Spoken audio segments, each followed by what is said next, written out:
You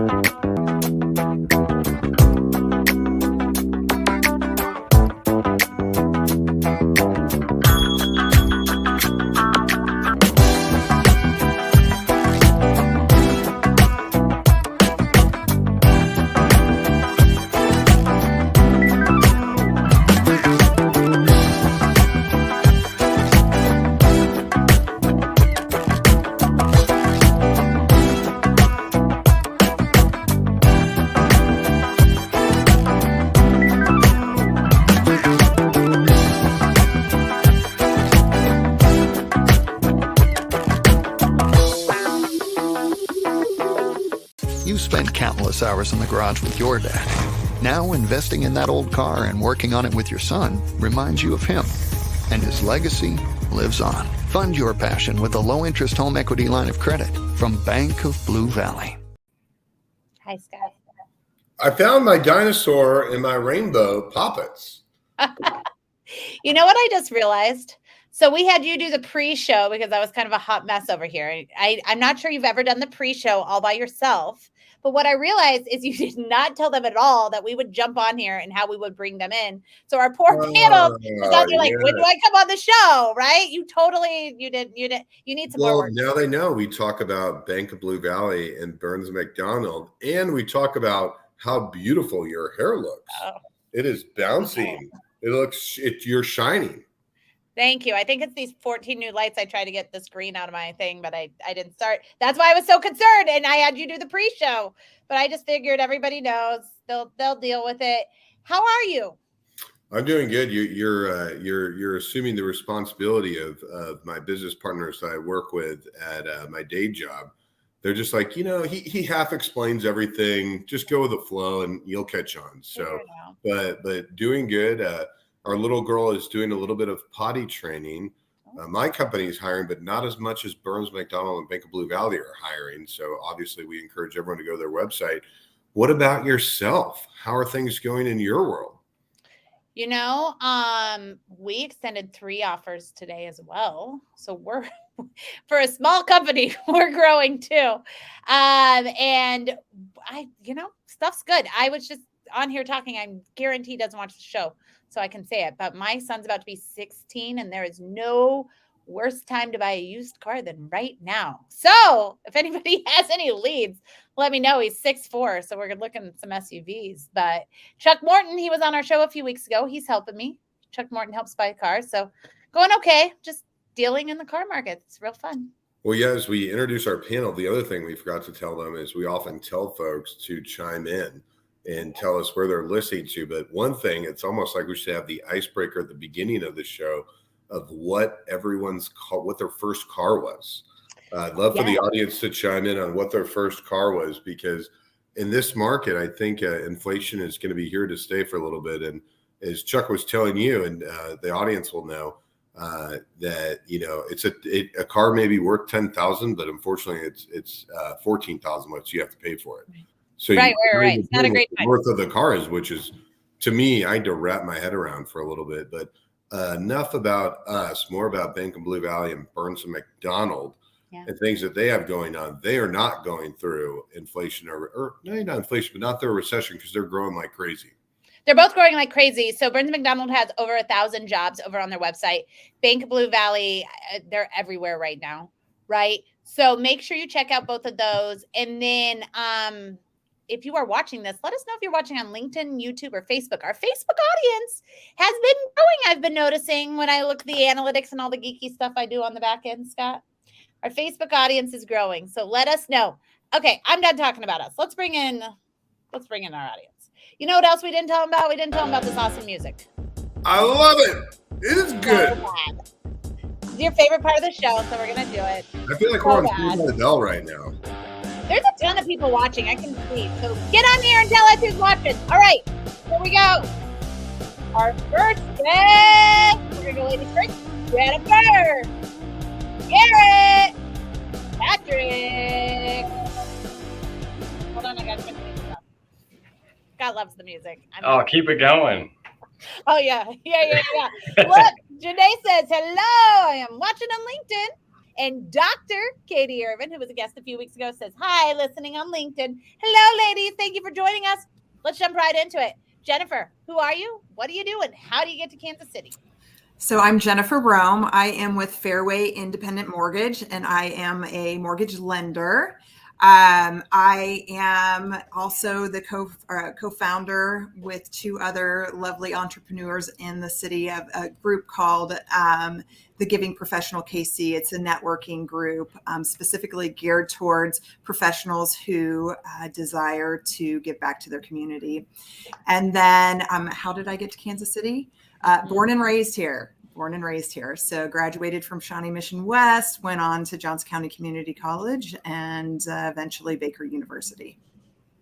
Nice. So I don't know if you know this, but Scott was named the top in-person networked person in Kansas City. So he geeks out when we talk about networking. Can you tell us a little bit about your networking group and maybe an event you have coming up? Absolutely. So it's the group it's basically started over coffee with these two other individuals, and we all realized that we have a love for philanthropy, and we thought, well, how do we bring philanthropy into our business model? We all have to network as part of our jobs, or I should say we all get to network as part of our jobs. So could we create service opportunities that coupled the networking arm of our business along with giving back to our community. And so we are organizing a fundraising event on October 12th. It is called the Stronger Together event. I have a t-shirt here called Stronger Together. The benefactor is Bra Couture KC. And the proceeds from that event will specifically go to breast cancer patients in the Kansas City area. So it was important to us that this networking group give back to just local charities, Bra Couture KC being one of those. So how did the origin of it, where does it come from? And then what was the first meeting like? Because I think it's great feedback for the audience is people want to start at something, but sticking with it is always the key to seeing the growth. Right. Well, so we sat down just over coffee and thought, well, let's just test it out with this first event. And the reception for this first event has been tremendous. We thought we would have an event where we maybe invited, say, 25, 30 people. And now we're estimating that we'll probably have closer to 100 people there.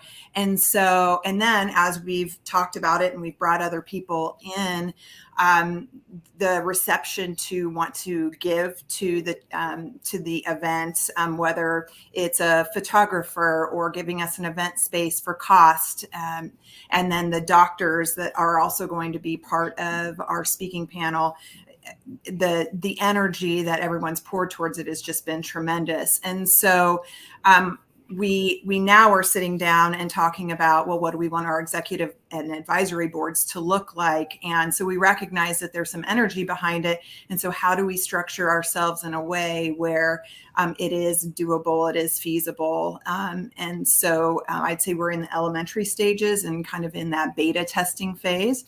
But we certainly we're driven and motivated to make it work because we're seeing so many other people interested in being a part of it as well.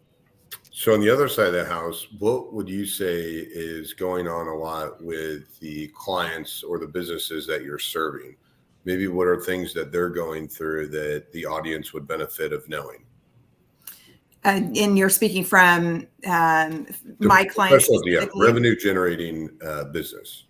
Yeah. So I work specifically in the mortgage industry. So I work with realtors, I work with insurance brokers and that sort. And obviously with the housing market, we've had a big boom, and now with interest rates increasing, there's been a significant slowdown, which makes networking even more critically important as we look to pivot and look to sustain our business for now, and then also plant seeds for growth into 2023 and when the market starts to turn around.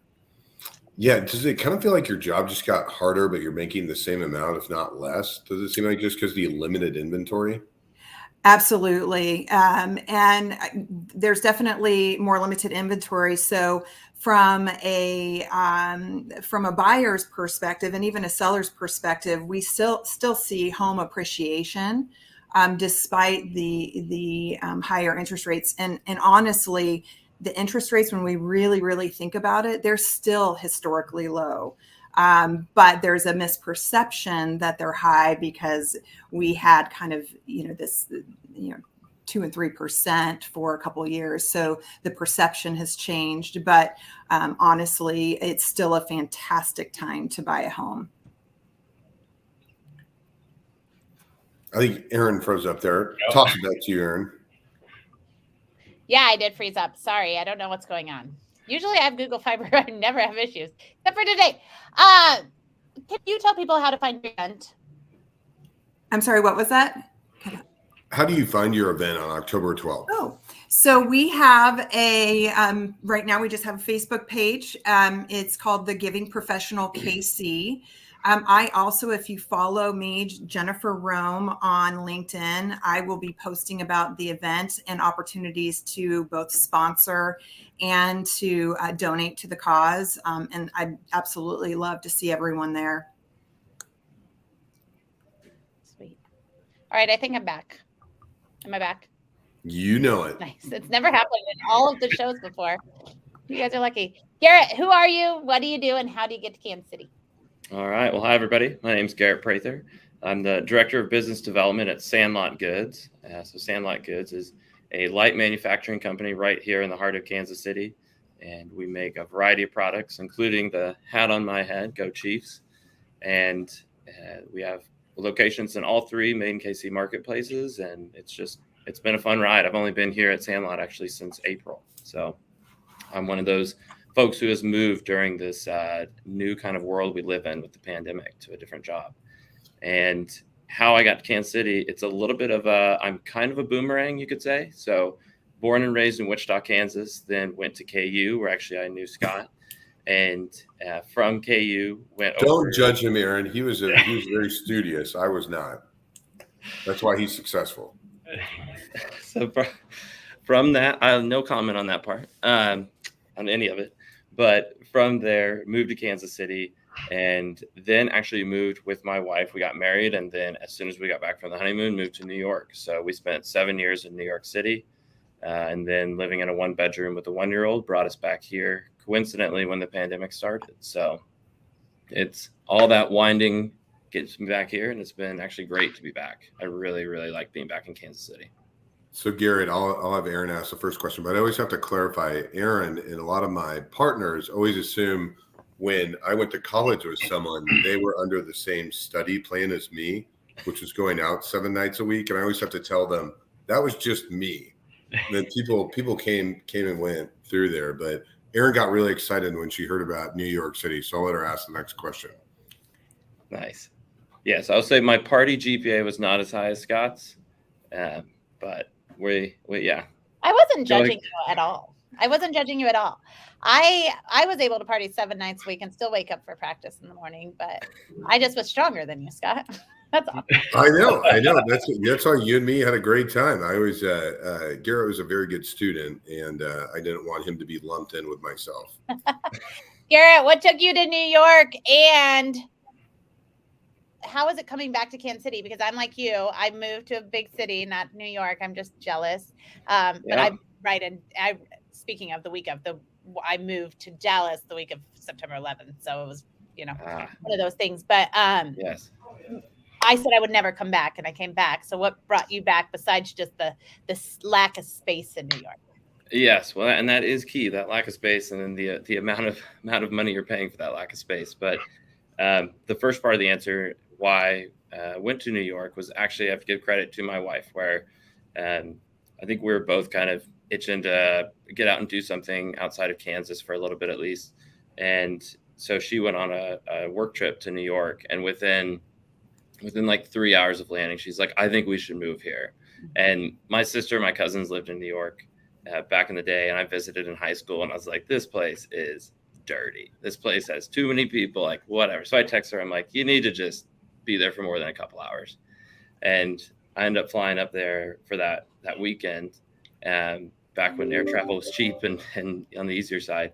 And I just kind of fell in love with it too. So we just sort of went for it and had a blast. It was a great way to start a marriage. And then I think one of the things, as far as the transition, to answer your question, coming back, one of the things I had to really get used to is driving a car again. So spent about 7 years not owning a car and loved it, being able to walk or take the train or even bike for a little bit in New York.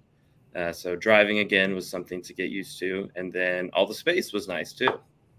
So actually having a yard for the kids and whatnot. So it's been definitely two different worlds, but have really enjoyed both. And actually we're going back to New York next month just to kind of visit some friends and things and head back there. It's hard to completely never let go of that New York side. We go out there a lot. I just drove for 5 weeks and it was hard. So I can't imagine 7 years. Yeah, it was always weird coming back, or like counting the number of times you fueled up a car during a year because you were getting a rental on a trip. So I want the streetcar to keep expanding. I'm very pro get that streetcar going. Yeah, especially before the World Cup. That's right. Can you tell us a little bit more about your company that you work at today? Obviously, an incredibly cool company. So would love to learn more about it. I know a lot of people in Kansas City know Sandlot, but kind of give someone that doesn't know your company, what's it all about? Yeah, so kind of the quick on Sandlot is started in 2014 with a couple folks who got a contract from Cerner to create journals, so leather journals for 5-year anniversary. And so it's really leather based for a couple of years. And then when the pandemic hit, actually did a quick pivot where mask making, where if we remember there was no masks during that kind of first chapter is what I always say of the pandemic.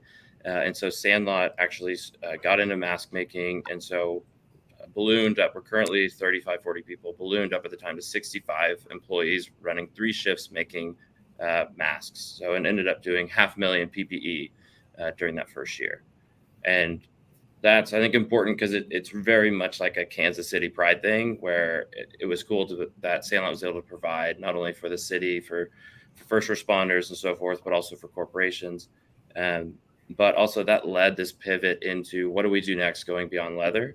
And Chad, who is the founder here, big baseball guy and very into hats. And so hats was really that kind of, we're able to take the same equipment that was for masks and turn it into making hats, making drink sweaters, making pennants. Really that's that light manufacturing where everything is made here, which is really kind of a fun thing to show. Giving tours of Sandlot is amazing because you just don't see manufacturing anymore.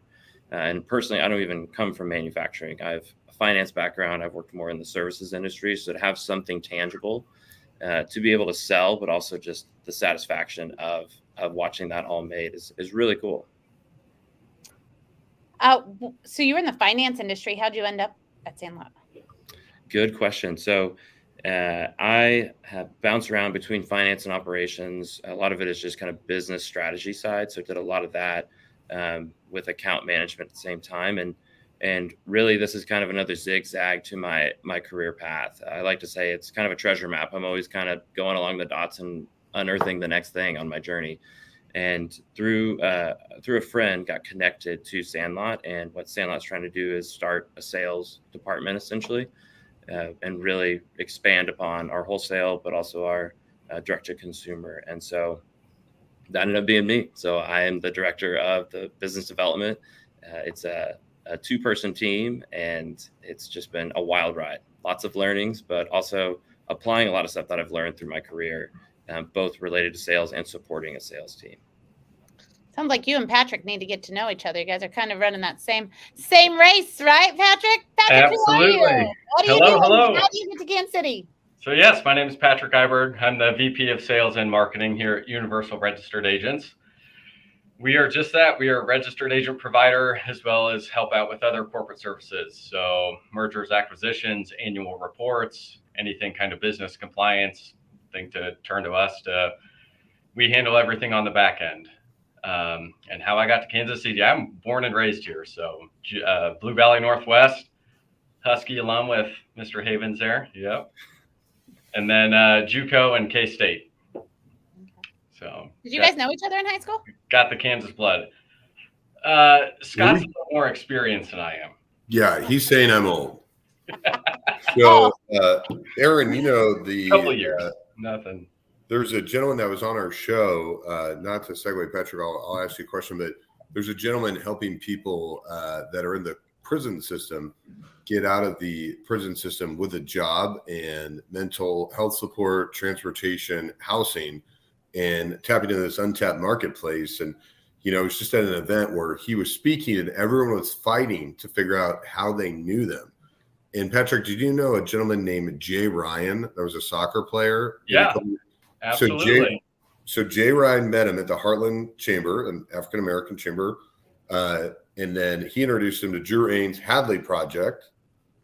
And that sparked everything. But that was all a Blue Valley Northwest connection, which I think, Patrick, we were lucky to grow up with a lot of people with empathy. I don't know how or why, but I think that was something that our school, and Aaron's children go to Olathe East right next door, which I think is also a really high empathy group of folks. I don't know what it is about that area, but for you, what do you credit your upbringing and your traits and the leadership skills you have today, and then segue into more about what your organization does?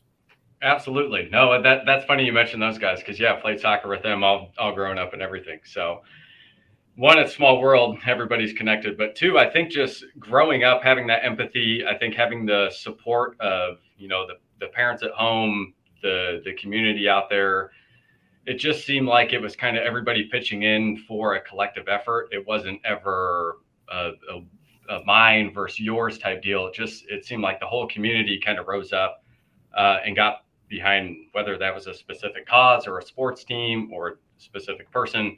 I think it was just kind of that community building and trust. And that's something that's a good segue here, because at URA, we're expanding, we're growing quite rapidly, like the other companies you mentioned, and Aaron's that's growing and bringing on new people. So I think that just leads to the power of teamwork, getting a good culture established, making sure that people fit within that culture. And it's kind of surprising where somebody you might not would have thought would have fit into something.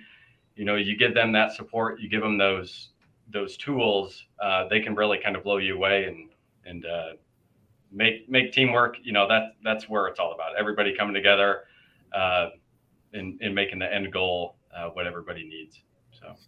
So one thing, I know Aaron knows a lot about your business. What are the things are you looking for to grow? Is it people? Is it new product lines? Is it sales? You know, what specifically is driving that growth, or what do you want the audience to know about how they can help propel that growth? Absolutely. So right now it's people. We are in, you know, crazy growth mode. We have sales just kind of coming in and out, uncontrollable almost, which is a great, you know, problem to have. But going into those, you know, it's a small team. There's only about 10 of us here in the office in Kansas City. We have a couple remote people that jump in and help out, but it's one of those all hands on deck. You know, one day you're working on putting together the sales and marketing, you know, outreach program, and then the next you're pivoting and helping with collections efforts. So our big thing is getting people in that are, you know, kind of tenacious, have that entrepreneur spirit, that want to go after kind of the unknown, but then also they understand what frustrates entrepreneurs, what challenges they might have, and then how our company can kind of help set them up for success on the long haul. So that's one of the fun things too about being in this industry. This is completely new to me. I was a CPG manufacturing for the last 6 years. So to go back into kind of the legal side of stuff and get to work with entrepreneurs where we can support them and their visions, their goals, their dreams, it's so much more fun. Not that manufacturing isn't fun, because I got behind that, like, you know, How It Works, one of my favorite shows, and I love to go watch the line move through and see how everything's made. But when you can support people in their end goals in drive deliverable results and see that on the back end, that's big. Love it. That's funny that you guys went to the same high school. Well, yeah, I mean, Aaron, where you're raising your kids is not too far from where Patrick and I grew up. And I do kind of credit, I think Patrick put it really nicely, that it was unique. I mean, it was because it wasn't, it's not diverse in terms of socioeconomic status. Everyone's very similar. There is a little bit of the cause. If on any given street or a neighborhood, everyone's houses are somewhat similar. It's that classic, Johnson County beige, if that makes sense. Yeah. So for as much crap as Johnson County gets, there are pockets where it's really interesting how much it spurs on community, just like our listeners in Liberty or Lee Summit or Spring Hill. The Metro has a way of having that core of everyone supporting each other. So it's really unique. And Patrick, with that great bone structure that Aaron was highlighting pre-show, I tell you what, I'm not shocked that you were a high-level soccer player. Yeah, I try. It's going downhill quick. Once you hit 30, oof. You're so old. I feel so bad for you. Right. Aaron just turned 31. You know what's interesting actually about where my kids go to school, not to segue too much, but Olathe has a very open transfer policy, and Olathe East is the largest school in the state of Kansas. So our school is actually very, very diverse socioeconomically. Yeah. It's one of the most diverse schools in Johnson County. And so it's pretty cool. It's kind of why we moved here. So, all right. Are you guys ready for the Burns and McDonnell question of the day? I love this. All right, Jennifer, as soon as she's done, you jump into your answer, okay? Okay. Here we go. Great.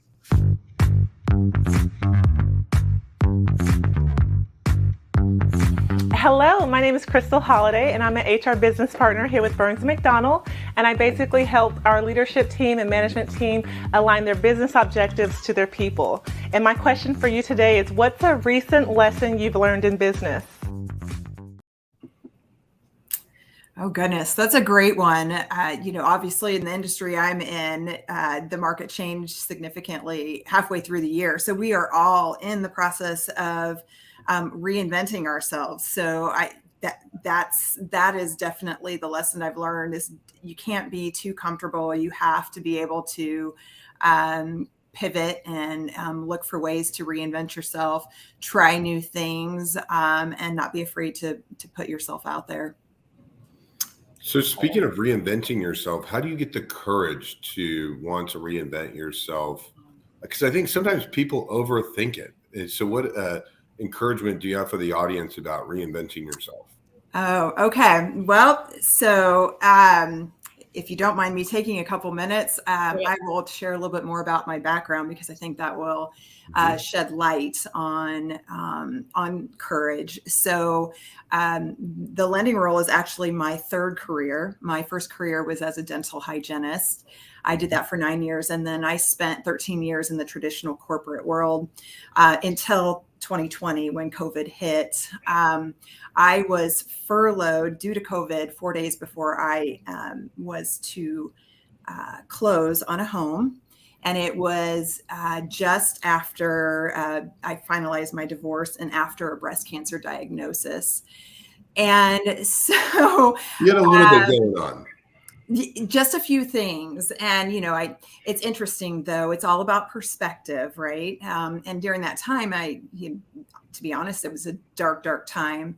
But once you get through the grief and once, you kind of heal your wounds and all of that, you can reflect back on those times and you can see the growth and you just, there's an internal growth and a courage, I think, that comes from overcoming really, really big things. And so I now refer to that time as my white space.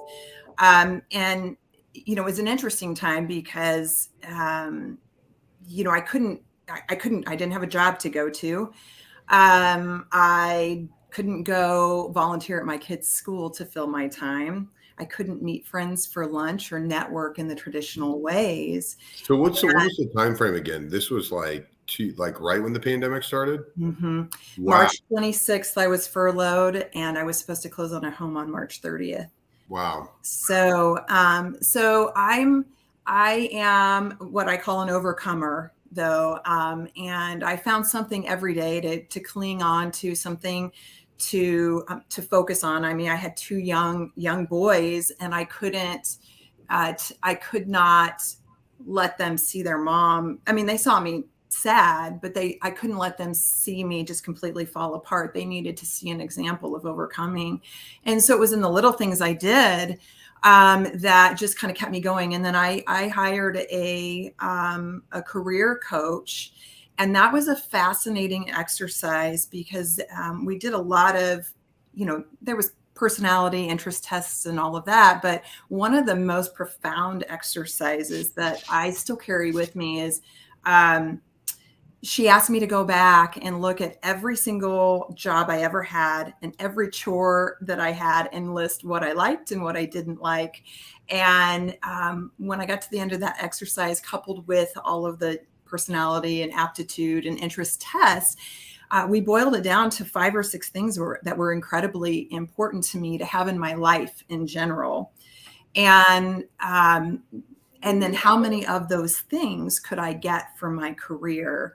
And so that ultimately is what led me to reach out to my cousin, who's been in the mortgage industry for years, and make that leap. And he said to me, he said, you know, you're on the tail end of a lot of trauma and a lot of loss. Are you sure you want to take on this career change? And at that point, I said to him, making a cold call is so small. Going to a networking event is so small. And that is, I think, when I had that perspective, making a leap into a new career, commission only, referral based career, did not seem out of the question. So that's how I grew, or how I got the courage to do it. What happened with the? Good. What happened with the cancer diagnosis? Well, so I'll be 3 years out from my diagnosis in December. That story in and of itself will be a part of my event. I'll be the headlining speaker in addition to our speaking panel. And I'll talk a little bit about my diagnosis, how it came about. I'm lucky to be here in so many ways. And I think that's the other thing that gives me the courage, is that my diagnosis happened for a reason. All of those events happened at once for a reason. And so I need to live the rest of my life in a big, big way. And so, I'm fortunate. So got to get to that 5-year mark, but I feel blessed to be to 3 years. Well, you are blessed, and we're blessed that you did too, and that you came on here. And that event is on my 43rd birthday, so it sounds like it'll make me not depressed. So I will come. Yay! You're 31. I'm so glad. I know, Scott. I just aged. Yeah, we promised that question was not staged. So thank you for sharing. It was. I just think that sometimes people overthink reinventing themselves, but sometimes there's life circumstances, and for Patrick and Garret and I mean, I think that's just something to think about when we're thinking about hiring. Is exactly that. Is maybe not always looking at someone's background, but really looking holistically at the human being and why they're just such a potential huge asset to the company. Well, and I always just say that I operate from a different energy, and it's in everything I do. So yeah, I think looking for candidates like that is incredibly important. Hey, Garret, no pressure. Yeah, and now I'm going to follow that. I guess that was very inspirational. What the recent business lessons you learned? Goodness, I learned to not go second. I think, well, and I'll just add to that, like everything that's been said, completely agree with. And I just think the amount of vulnerability that is allowed to be shown now in the workforce is a really good thing. And that's what allows us to really bring ourselves to the office and really identify that you want to work with great people. At the end of the day, you could have the coolest job or coolest thing, but if you don't work with great people, it's not going to be that enjoyable. And so I just think that's great. And I am blessed to not have had that, what you're going through with the cancer diagnosis, and congrats on 3 years, but in similar way of like, just kind of like figuring out what I want to do and going from thing to thing. It's something that has been not the regular path, but it's a fun adventure when you make it that. So like I had that finance background, but that's because getting my degree during the Great Recession, finance seemed like a pretty like good one to get versus I wanted to do numbers my entire life kind of thing. So, but to answer the question, I think for the crazy business thing or learning this year is that a leather ball can be one of the most simple things and most complicated things to sell. So this is something called the yard ball that was basically invented because of the pandemic. And invented, I say reinvented the ball. I have the original where a tape ball was made at work at Sandlot before I joined, and they basically like would toss that ball around, and it during an ideation session, it became, okay, why don't we actually make this a product? We make leather. Can we make this a ball? Can we make it a ball that you can actually be like a glove and a ball in one? And so cool product, but how do you actually get that out there and during a pandemic? And so one of the first things I was in charge of when I started was running a Kickstarter, so a crowdfunding campaign for it, which went for a month and was just amazingly successful. So we wanted to raise $15,000 to pay for this leather and to like make a proof point that this is something that we could do, and end up raising $132,000, 4,700 balls that we now have to make. And these are all made by hand. Even every baseball in the world is made by hand still. Machines can help, but there's still that human touch. And I think what I learned from it, and using my operational and finance background as well, is that most businesses are really not set up for crowdfunding on how to handle it. You could still be a direct-to-consumer kind of business, but your systems and just the ways that you normally operate get thrown out the window to a certain degree with crowdfunding because of the sudden rush of everybody at once for a product that you don't even have out there yet, and trying to answer all these questions, things you don't even know. And then with your systems, you're kind of ironing out every single thing every time you go through it. So that has been a ton of learnings for me. It's been really cool. And at the end of it, I was super excited that the Kickstarter was over, because I'm very excited to try and get all these balls out the door so then I can start selling them from a wholesale standpoint. But then also, as soon as it ended, I got hey, I think we might like have another Kickstarter idea we want to do. All right, let's there you go. Please. Was it the Kickstarter? You guys gotten a lot of great press and media around that ball. Was the Kickstarter what drove that, or did you guys also do a press push? It was a mixture of it. And one thing that we were in a good position to be able to do was to spend some money with a partner. And it's basically an advertising partner that specializes in Kickstarters. And so they just have all the standard that they do. And included with that is some press outreach. So from my perspective of having to wear that marketing hat at the same time, they were a huge help in being able to push that to where we could just then do the interviews, where I would push Chad to the interview as the founder and owner of Sandlot. I'm like, that's you got to do that part. I got all these 5 other things to do with it at the same time with Kickstarter. And so that was a big help to push it, but really also just word of mouth and spreading it through social media, but also the Kansas City word of mouth. And I think that's where I would say Kansas City's that big city, small town, is being able to just get that message out and turn it into a snowball of momentum was key. Nice. All right, Patrick, what's a business lesson you've recently learned?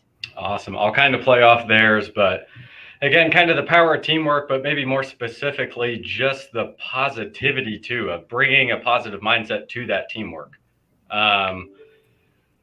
I think we all know that just having a positive mindset overall can be impactful and beneficial, not only to yourself, but your employer and the work that's output with that. But I think that's one of the things, especially just being a smaller company, entrepreneur focused. Obviously, there's multiple ways to go about a task or to go about getting something accomplished, but you can always look at that pessimistically, like, oh my goodness, we have so many sales coming in. How are we going to keep up with this? Or you look at it with the positive mindset is, God, we got all these sales coming in. Like, this is fantastic. Let's, work. What can we optimize? What can we make more efficient? And I think that's one of the things that, the positivity mindset brings is there's always an opportunity to get to the end goal. And I think that's just kind of the big takeaway is always taking a positive mindset to, no matter what you go into, whether it's overloaded with sales, if you get a cancer diagnosis, it's just having that positive mindset.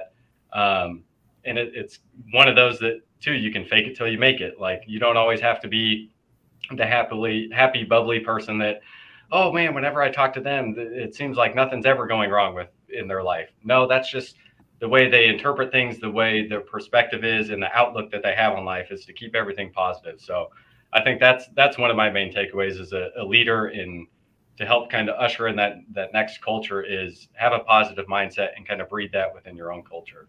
So, yeah, I'll jump in on that too, because I think one thing that I've always told my teams throughout my career is that there's good business challenges and bad business challenges. And a lot of these, you're lucky if you have good business challenges where it is super hard, it's complex, it's chess, but it's all good things. When you solve it, good things happen, versus the bad business challenges that leaves you in that like potential risk, business risk and all that. So I think people are lucky to have it be good business challenges.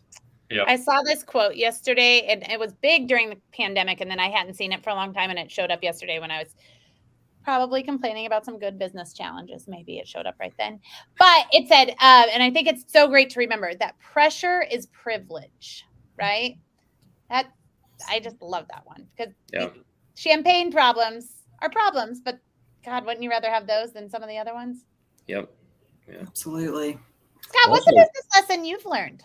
I was going to, with Patrick and Garret, I was going to say that we all graduated right around the same time, where all of a sudden, I would say 2010, 2011, 12, 13, all of a sudden there were good problems to have. And everyone remembered like, whoa, you're not cutting, you're not having to decrease. Like how do we handle that? And I feel like Patrick, Garret, I had to relearn business and be like, what do we do? Like what do you do when sales is coming in? Do you invest in marketing?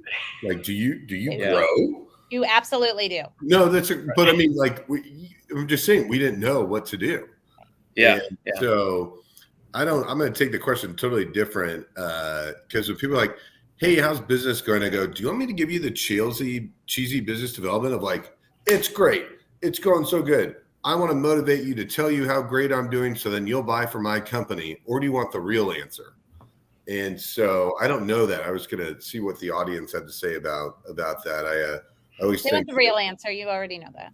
Well, I think obviously being authentic, but sometimes nothing good comes from telling someone how great or how not good you're doing. It's better just to ask them how they're doing and just let them know that the company's doing well, knowing the audience.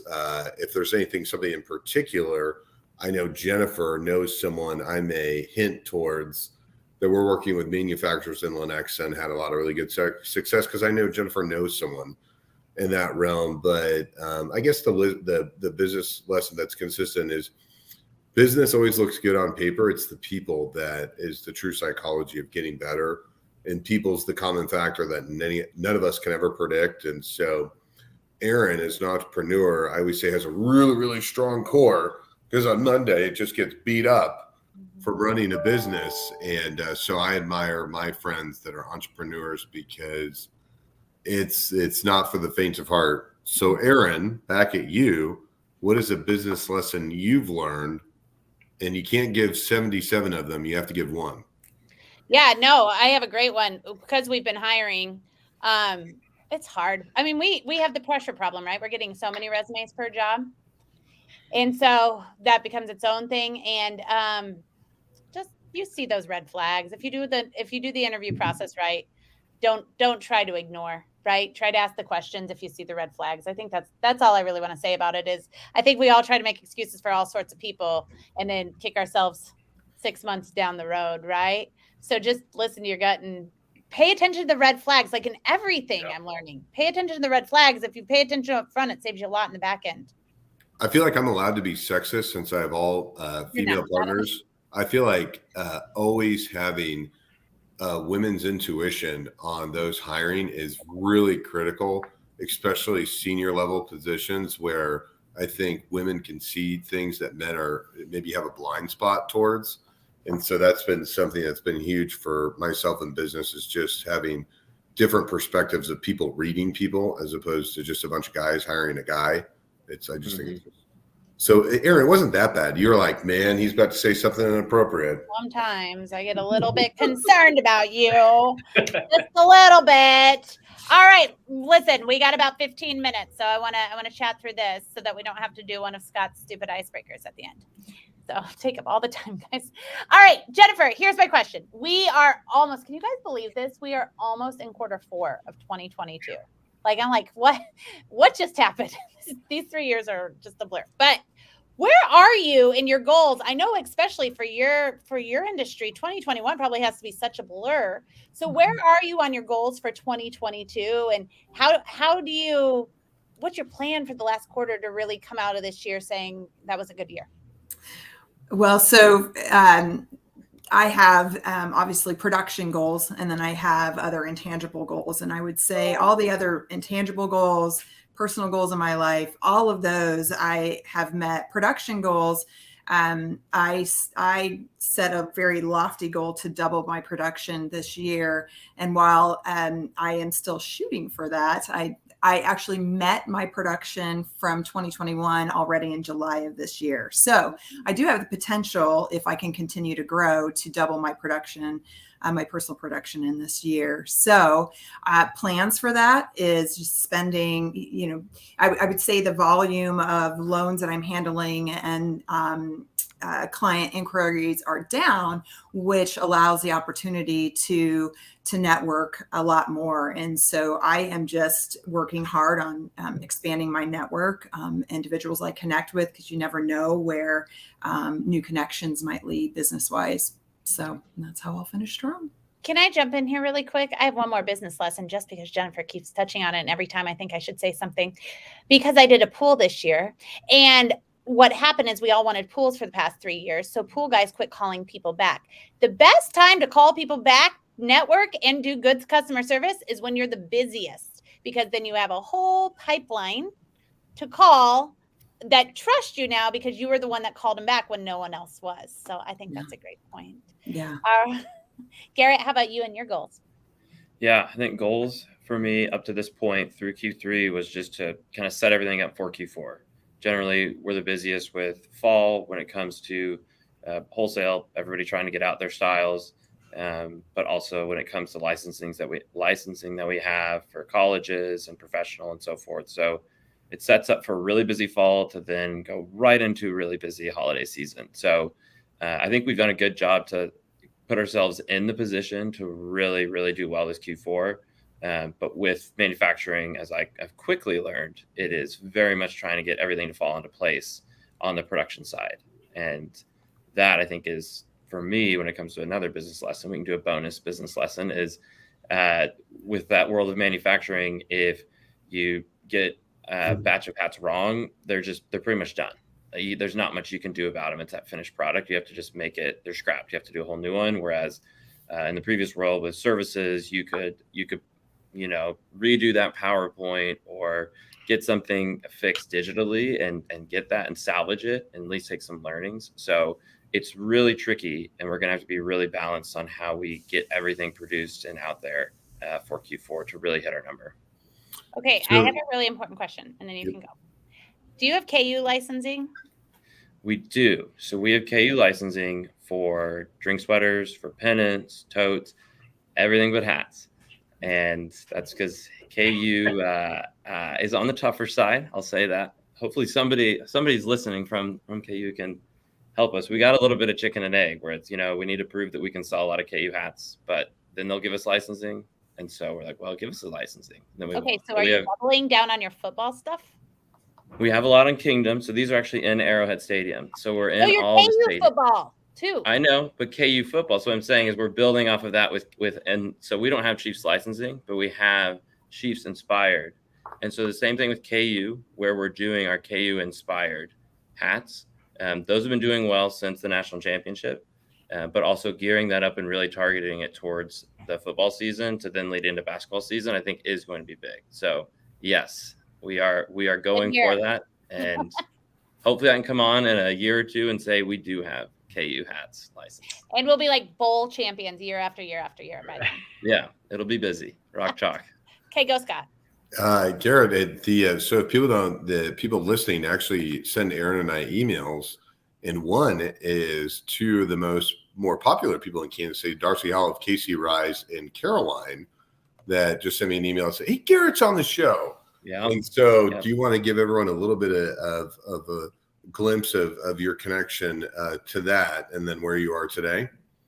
Yes. So that it is key, and actually thought about both of them when we were talking about kind of connections and how you can get somewhere and actually be vulnerable.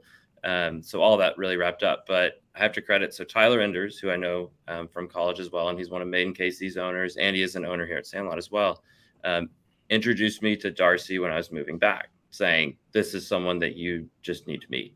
And thankfully, Darcy agreed to it. So a coffee from there really got me connected and going, because when I landed here in Kansas City was right when the pandemic hit. So I coincidentally flew back during the Chiefs parade week, was interviewing for jobs, went to the parade, everything was going great, moved back and spent 3 months unemployed. And during that time, Darcy was awesome. And that I worked with KC Rise, which is a great company, similar mindset to I think everybody on this call, where a lot of Kansas City pride, we really punch above our weight. And KC Rise is one of those companies that helps make it happen, and the different investment portfolio that they do with their fundraising and everything. So they really helped me get going when I moved back from New York. And then Caroline, I really credit too, where Darcy said, get a coffee with her and just see what it is you want to do for your next step in your career. And she had a similar background to me in that world of finance and operations and so forth. And she really encouraged me to take the plunge into sales. And that was a good coffee where we didn't know each other going into it. And there was vulnerability on both sides and really putting it all out there.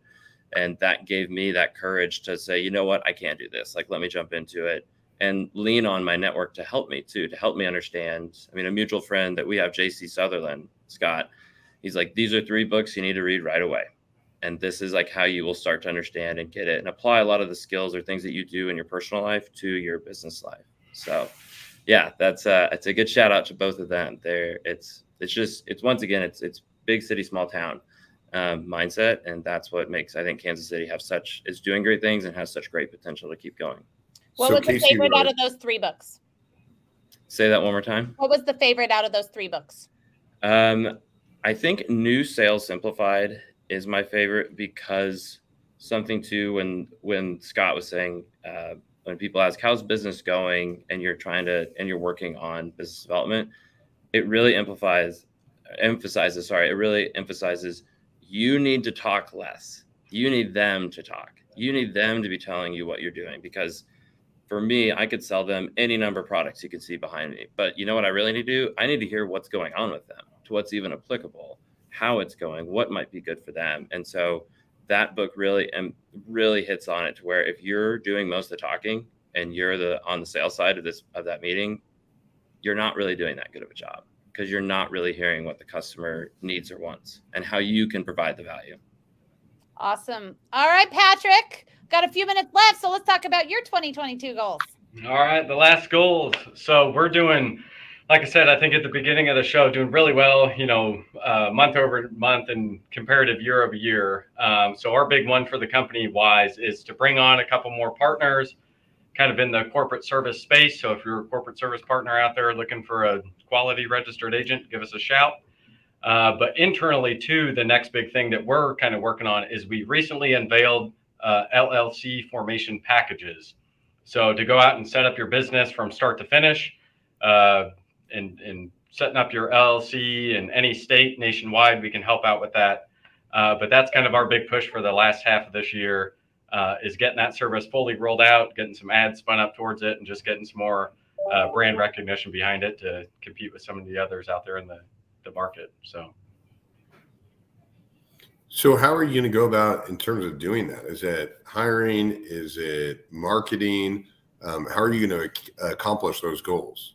So the big push in the short term is doing the marketing efforts through LinkedIn, search, SEO, kind of getting that organic up. And then we are contracted with Lily and James Company, fantastic people to work with. No pre-plug there, but they help us out with all of our Google ads, analytics, and that stuff. Absolute great partner to work with. So we're excited to get those kind of spun up. But that's the big one. And then just word of mouth, entrepreneurs talk, and it gets out who helps them set up their company correctly and then keep them in compliance from the long haul. Not just one of those that, they turned it on and then I couldn't get a hold of anybody. That's one of the things that I think kind of sets URA aside in the corporate service world, is the customer service aspect. You call up, we're real people. We've been through it, and we're going to help you out without selling you a bunch of fluff that you don't need. So I will say, because I've been to their office, sometimes you go places and you're like, are they really all that nice? They're really all that nice. I was like, I actually went there right after the Olathe East shooting, and I walked in, and it's not in Olathe, and they were all in their orange and blue. It was the day everybody was wearing that, and everyone in their office was to support the community. It was really impressive. Yep. So, yeah, their customer service is top notch. So, All right.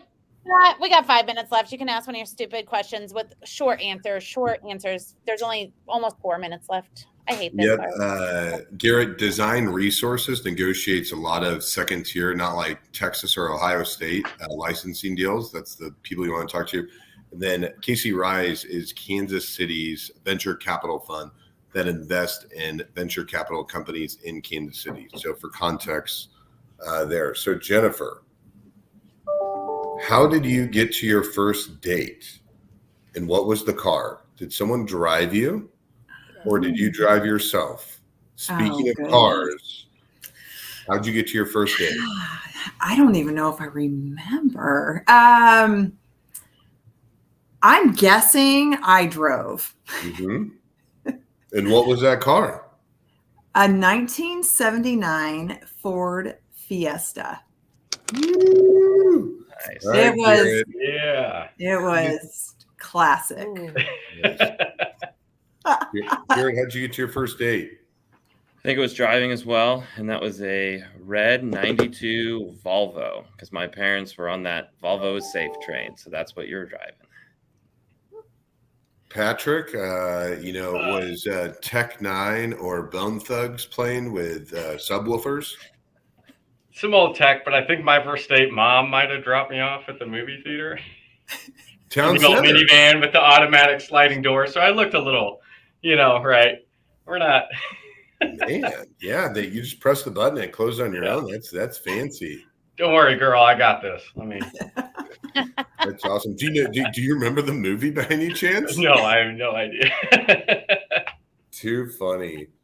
So, Aaron, what about yourself? What was the first car you took to your first date? Listen, I cannot remember this man's name. I remember that he asked me and I said yes, and I tried to back out and my mom made me go. I remember we went to Applebee's, and then I remember that I was so annoyed, and then when he dropped me off, his car broke down in my driveway, and my parents had to take him home, and they made me ride with them. I don't remember what it was, but I remember his dad had to come the next day and help him get his car started, and it was terrible. That's a very new walk of shame. I've never heard that one before. You have to come back with your dad to start a car. We were like 16 or so. It was a long time. It was in the 90s. How about you, Pat? I'm assuming my older brother drove, and it would have been a 93 Jeep Grand Cherokee, which was funny. The car I got after that was an 89 Buick, so I went backwards. But kind of probably Patrick as well. Town Center is where I credit most of my networking that occurred in my life outside of the University of Kansas. Yep. So in Kansas City, there's the movie theater where a bunch of people went in middle school. But yeah, that was it. But when we give plugs on this show to companies doing really well, like a Lilly and James, we also always plug Bank of Blue Valley and Burns and McDonnell that make this whole show possible. In the brink of the pandemic, taking a shot on Aaron and Scott here and our friends. So Aaron, how do you want to end the show? Well, my Wi-Fi is being tough, so I'm just going to say make sure you watch same time next week when I have better Wi-Fi. Go connect with everybody here on LinkedIn. They are all tagged. And have a wonderful, fabulous week. We'll see you guys later. Go to Jennifer's event. Bye. Bye. Guys, thank you.